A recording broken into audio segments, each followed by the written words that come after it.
You're watching The Fix with me, Karima Brown. Let's get straight into it. Lawson Naidu from CASAC. There's been quite a lot of reaction trying to understand what is the motive behind Jacob Zuma's actions. And there's been a lot of political, machinations around this. One of the organization's responses that I found quite strange and odd was the South African Council of Churches. The Secretary General of the SACC on ENCA last night told my colleague Fikile Mbalula that their job is to minister pastorally, and that there might be other options if Mr. Zuma is so inclined that they can put on the table. Aren't we entering a dangerous place here, where anything but the rule of law is being put on the table to provide, a man who clearly has a case to answer in law, not just politically, in law? I mean, the Commission is a creature of the Constitution.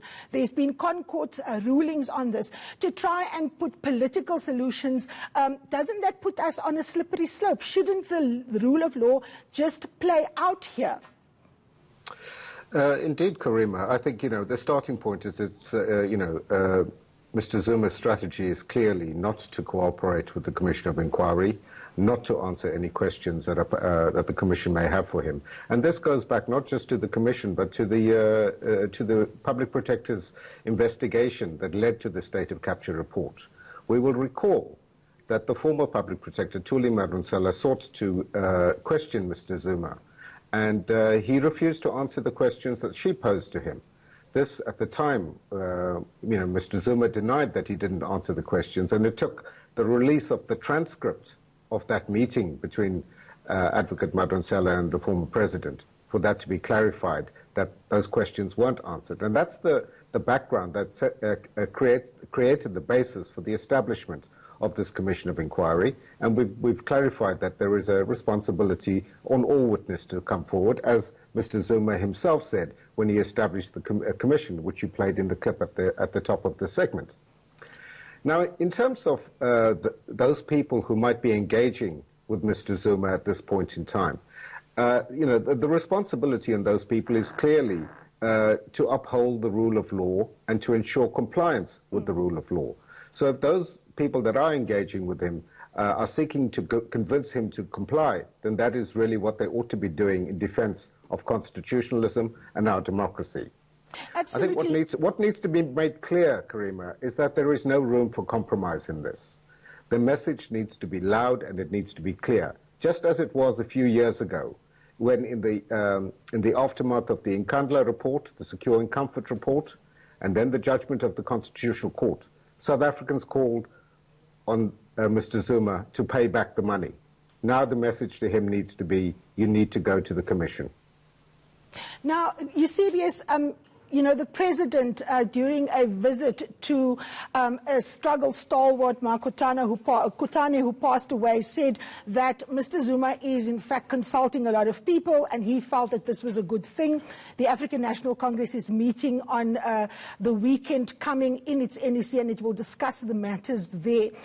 My reading of that comment was that just like Mr. Zuma was put on terms when Cyril Ramaphosa won at Nazareth, that the president is in fact giving the former president a long rope with which to hang himself, that it shouldn't be read as a way of saying that a backdoor political solution or a floated idea of amnesty be put on the table. When I saw the SACC last night speaking, I don't want to say in tongues, I don't want to be disrespectful, but speaking very oddly in my view about other options which they didn't want to be spoken of, which also goes against the issue of transparency. And I found it quite odd for the secretary of the SACC to moot this idea, didn't want to answer Tembekile's question around what exactly they will be putting to Jacob Zuma. How important is it that only the rule of law be playing out here? Why is it important that what the president always says, that if he is caught anywhere near law enforcement agencies or institutions that decide who gets prosecuted for what, then we should all run for the hills?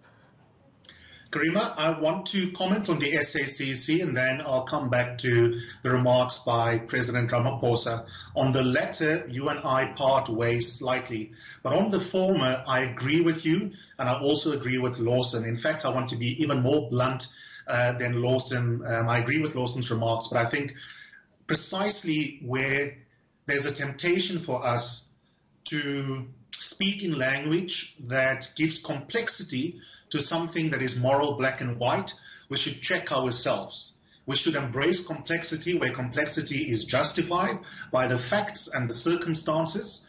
But when a matter is crystal clear, you should be brave enough to pronounce with clarity.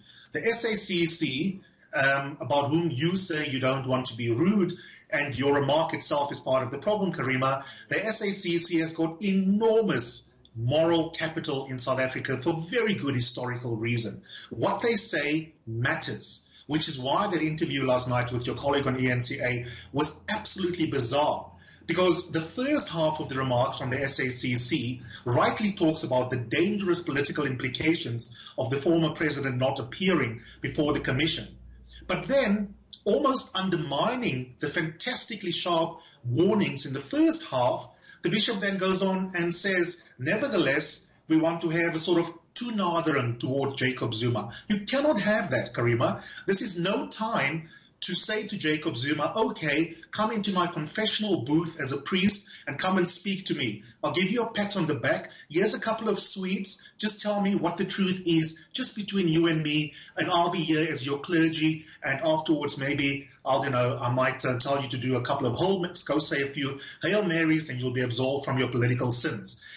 The SACC should be profoundly aware that the point of substituting parliamentary sovereignty during apartheid with constitutional supremacy after 1994 is that, as Lawson said, the rule of law is absolutely sacrosanct, despite what the Secretary General of the ANC has said. In that context, it's not either politically you reach out to him or legally you can have a confluence of tactics to deal with Jacob Zuma. But what in the first instance the SACC should say is that it is absolutely unacceptable for any citizen, including the former first citizen, to in fact be trampling on the Constitution. And then very quickly, on the remarks by contrast of President Cyril Ramaphosa, where I agree with you, Karima, is you've always taught me as your colleague and your friend with a slightly shorter memory than you about ANC machinations, that there is complexity in the design of the processes. So the ANC as a body must deal with the remarks in the statement from the former president.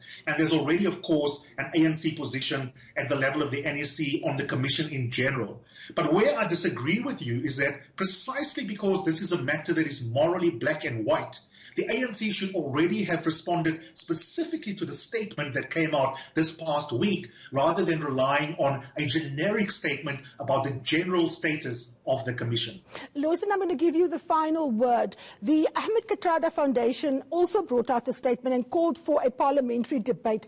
Are they not in danger of suggesting that this matter can be solved by Parliament instead of by the courts? And the Apex Court has already spoken, and we are, in fact, a constitutional democracy. It is only, dictatorships and states like the apartheid state where Parliament is supreme. Karima, I agree with what Eusebius has just said about, creating complexity where none exists. And the danger of kicking this particular ball into Parliament is that you then have a political debate about what is a very clear legal matter, as Yes. we've both said.